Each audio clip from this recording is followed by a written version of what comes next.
Clark and Calvin Abueva para sa Converge. And Lex naman will feature Shawnee Winston, Berto Bolic, Brandon Ramirez is there, as well as Enoch Valdez and Anthony Samarad.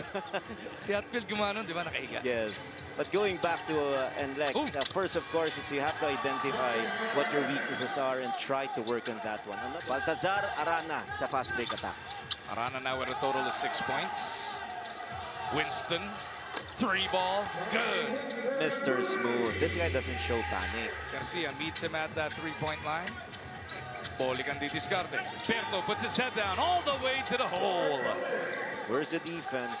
It is difficult. Ang pagpasok ng mga tao sa loob ng Smart Araneta Coliseum on this payday Friday as Shawnee Winston knocks home another three, his second of the third frame.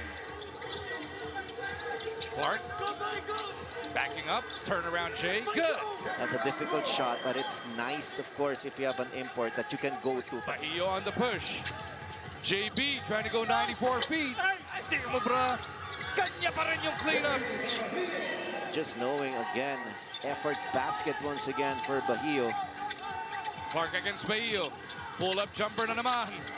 How do you stop that? Napakahirap. His elevation is enough for him to take an accurate shot from the perimeter. But strong reply by Robert Bolic. Ito, medyo may contestron and still he was able to shoot it and make it. Clark pinhawi naman sa kabila. Middle quarters ni Cameron Clark. He only scored 4 points in the first quarter, but now he has a total of 26. It's a 4-time Mythical team member, a 2-time Mythical second team member, and a 2-time all-defensive team member. Hindi pa tapos yung resume niya dyan, pero nakashoot na kasi, kaya tigilan na. As we take a look at this play of the game na hatid sa atin ang Sports Plus. Cameron Clark really doing damage now, Coach Arch. Racal is there as well. The one-hander ni Kay Rats, di mo bra. Rebound Capullo. Putback is good. Another offensive rebound. A strong putback once again. Alam naman natin ang Pilipino.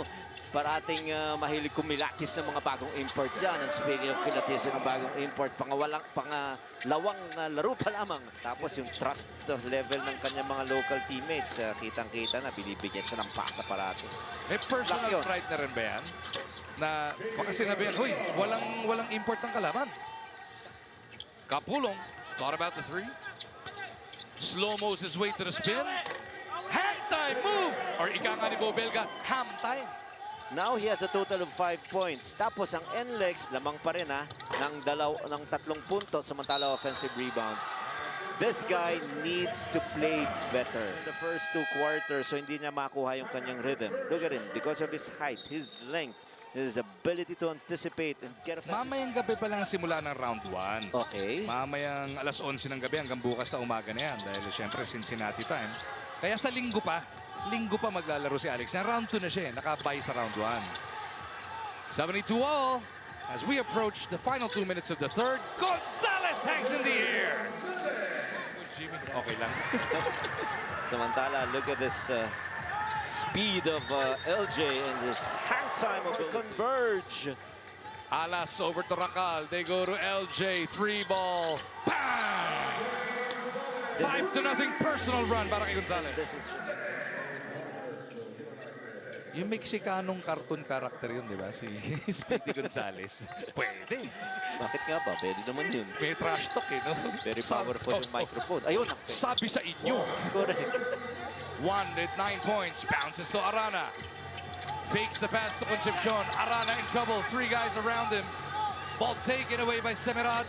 Gonzalez. Nahanap yung angulo papunta kay Alas. This is not a very quick lineup.